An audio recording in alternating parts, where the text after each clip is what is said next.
kwento pambata. Ang bata ay mataba.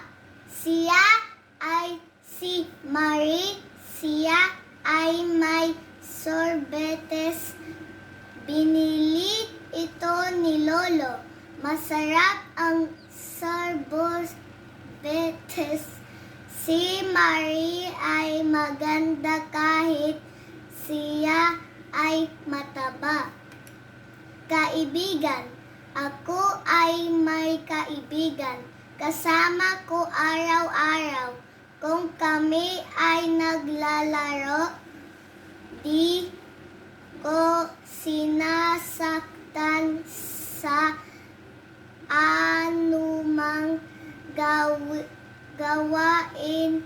Kami nagtutulungan. Masaya kami dito sa paaralan. Bakasyon. Nagbabakasyon ang mag-anak. Nagpunta sila sa Laguna. Sumakay sila ng bus. 5 araw sila roon. Sumakay sila muli sa bus. Pag-uwi, masaya ang mga anak. Papel na puso. Ngayon ay Pebrero 14. Araw ng puso. Kumuha si Luna ng papel na pula. Gumupit siya ng hugis puso. Ibinigay siya ito sa guro. Kaarawan ni nanay. Naglinis ng bahay. Ang kuya nag-ayos ng mesa. Ang ate nagluto ng pagkain. Ang tatay ginulat nila ang nanay. Sobrang saya ni nanay. Ang sayang Gola.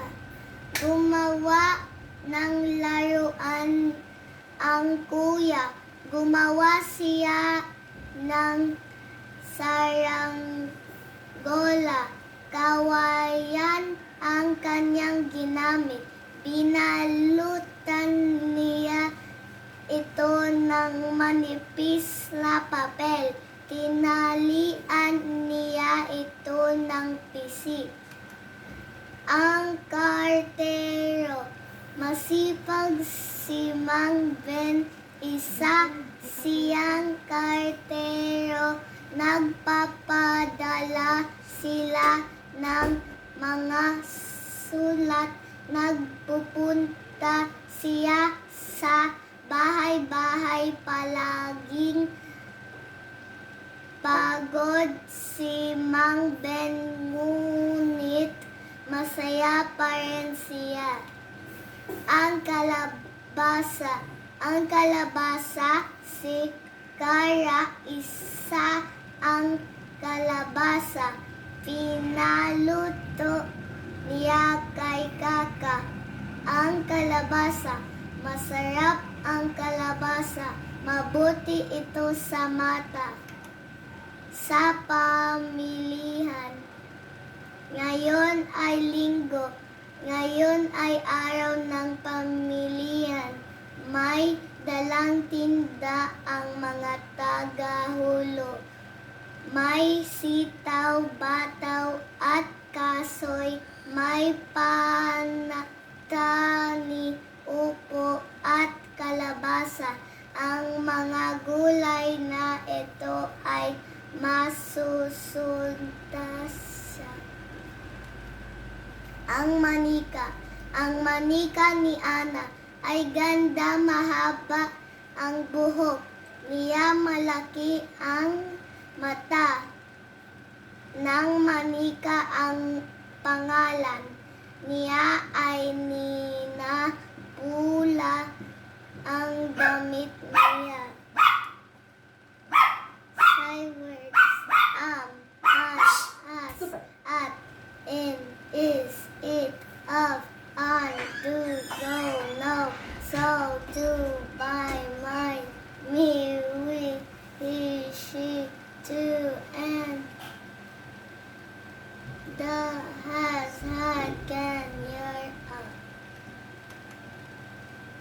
Short a words. Ab, cab, dab, gab, jab, lab, nab, tab, ad, bad, dad, had, mad, bad, sad, tad, bag, gag, hag, lag, nag, rag, zag, tag, wag. Short a sentences.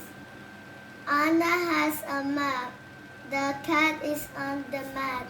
Sam has a bag. The cat pats the rat. A car can be a cab. He sat on the sack. Max has sap and an axe. The ham is in the pan. I saw a sad man.